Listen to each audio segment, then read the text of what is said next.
فرمایا کذبت ثمود بتغواہا اذ انبعث اشقاہا فقال لهم رسول اللہ ناقۃ اللہ وسقیاہا۔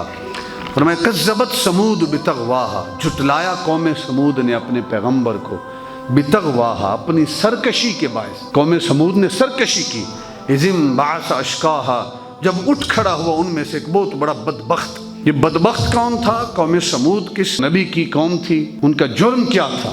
حضرت صالح علیہ السلام کی قوم ہے قوم ثمود، اور ساری قوم اکٹھی ہوئی صالح علیہ السلام کے پاس آئی اور آ کر کہتی ہے کہ اگر آپ ہمیں کوئی معجزہ دکھائیں۔ اور یہ قوم ثمود وہ ہے جو بڑی کر و فر کے ساتھ رہتی تھی، بڑی ٹھاٹ باٹ کے ساتھ زندگی گزار رہی تھی۔ کہا صالح علیہ السلام سے آپ ہمیں کوئی معجزہ دکھائیں۔ صالح علیہ السلام نے رب کی اذن سے، رب کی عطا سے ایک پورے پہاڑ میں سے اونٹنی اور اس کے بچے کو پیدا کر دیا۔ اور سورہ اعراف کے اندر آیت نمبر 73 میں ارشاد فرمایا ھذہ ناقۃ اللہ لکم آیۃ فذروھا، اپنی قوم سے کہا کہ یہ اللہ کی نشانی ہے، یہ اونٹنی جو ہے، لکم آیۃ فذروھا، اس کو چھوڑ دو، تاکل فی ارض اللہ، یہ اللہ کی زمین میں چرتی پھرے، ولا تمسوھا بسوء، اور اسے برائی کی نیت سے ہاتھ نہ لگانا، یعنی اسے تکلیف نہ پہنچانا، بسوء فیأخذکم عذاب علیم، اور اگر تم نے برائی کے ارادے سے اسے ہاتھ لگایا تو اللہ کا دردناک عذاب آئے گا۔ تو جب وہ اونٹنی اور اس کا بچہ پہاڑ سے پیدا ہوئے نا، صالح علیہ السلام نے کہا ایک دن پانی پینے کی باری قوم کی ہوگی،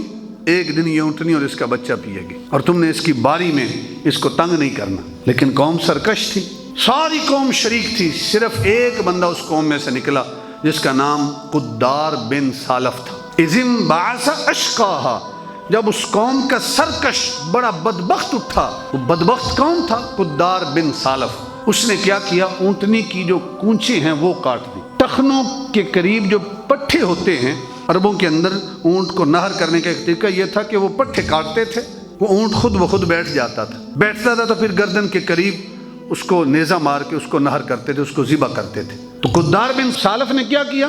اس کے کونچیں کاٹ دی اور تیر مار کر اس کو ہلاک کر دیا۔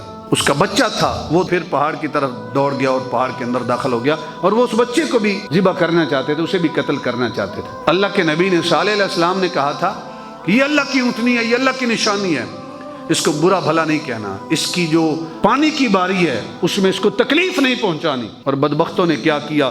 اذ انبعث اشقاہا فقال لهم رسول اللہ، انہیں کہا اللہ کے رسول نے، ناقۃ اللہ وسقیاھا، یہ اللہ کی اونٹنی ہے، اللہ کی نشانی ہے، وسقیاھا، اور یہ اس کے پانی پینے کی باری ہے، فکذبوہ فعقروھا، پھر انہوں نے جھٹلایا رسول کو، فعقروھا، اور اس کی کونچیں کاٹ دی، ٹخنوں کے قریب جو پٹھے ہیں وہ کاٹ دی، اس کو ہلاک کر دیا۔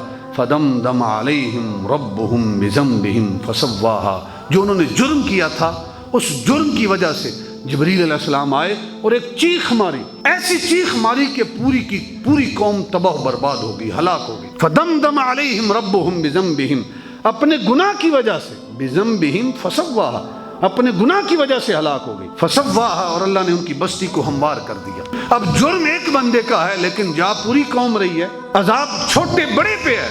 وجہ کیا ہے؟ وجہ یہ ہے کہ قدار بن سالف نے جو کام کیا تھا، قوم میں سے کوئی بندہ نہیں تھا سوائے صالح علیہ السلام یا جو بھی ان کے نیک امتی تھے، ان کے علاوہ کوئی بھی نہیں تھا جو اسے یہ کہہ سکتا کہ قدار ایسا کام نہ کر۔ سارے اس کام پہ راضی تھے۔ جب ساری قوم کسی برائی پہ مجتمع ہو جائے، جمع ہو جائے، پھر اللہ کا عذاب صرف ایک گناہ کرنے والے پہ نہیں آتا، ساری قوم کے اوپر عذاب آتا۔ فدمدم علیہم ربہم بذنبہم فسواھا ولا یخاف عقباھا، اور کوئی ڈر نہیں اللہ کو ان کے تباہ کن انجام کا۔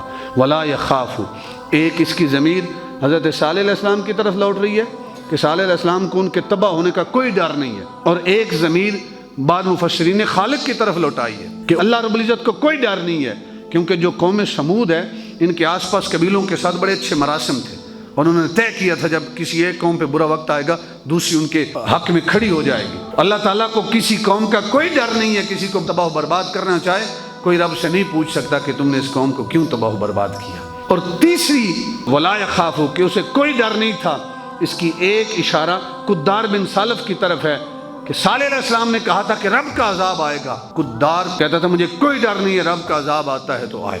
ولا یخاف عقباھا، اور کوئی ڈر نہیں اللہ کو ان کے تباہ کن انجام کا۔ حضرت صالح علیہ السلام کی قوم کا ذکر ہے، ایک نافرمانی ہے، ساری قوم تباہ و برباد ہو گئی۔ آج ہم رب کی کتنی نافرمانیاں کر رہے ہیں۔ قوم سمود کا ذکر اس لیے ہے تاکہ ہم اس سے سبق حاصل کریں، ہم راہ راست پہ آ جائیں۔ جو بھٹکے ہوئے ہیں، اللہ کی نافرمانیوں میں مبتلا ہیں، خالق کائنات ہم سب کو عمل کی توفیق عطا فرمائے۔